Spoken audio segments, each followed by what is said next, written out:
When I look at the environment outside, you see how resistant architecture is to change. You see how resistant it is to those very ideas. We can think them out, we can create incredible things, and yet at the end, it's so hard to change a wall. We applaud the well-mannered box, but to create a space that never existed is what interests me. To create something that has never been.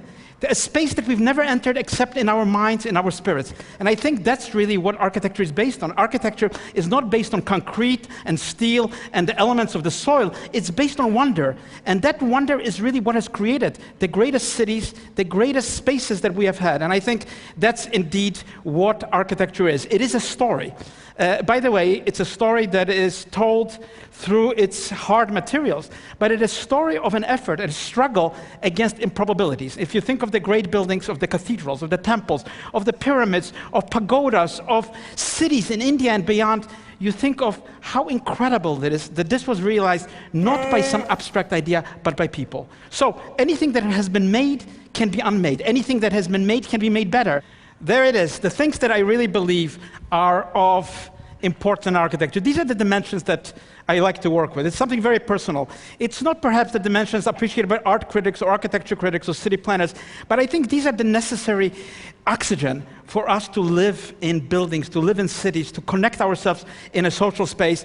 And I therefore believe that optimism is what drives architecture forward. It's the only profession where you have to believe in the future. You can be a general, a politician, an economist who is depressed, a musician in a minor key, a painter in dark colors, but architecture is that complete ecstasy that the future can be better, and it is that belief that I think drives society.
And of course, buildings have their shapes. Those shapes are difficult to change, and yet I do believe that in every social space, in every public space, there is a desire to communicate more than just that blunt thought, that blunt technique, but something that pinpoints and can pinpoint in various directions, forward, backward, sideways, and around. So that is indeed what is memory.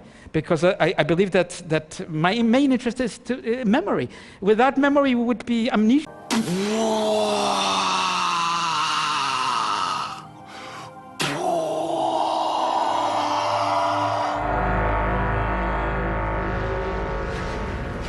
We would not know which way we were going and why we are going where we're going.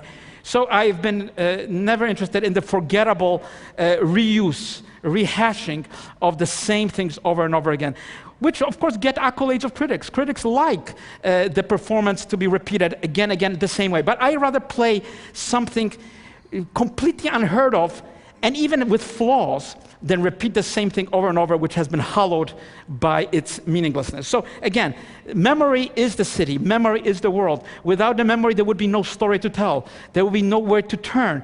The memorable, I think, is really our world, what we think the world is, and it's not only our memory, but those who remember us.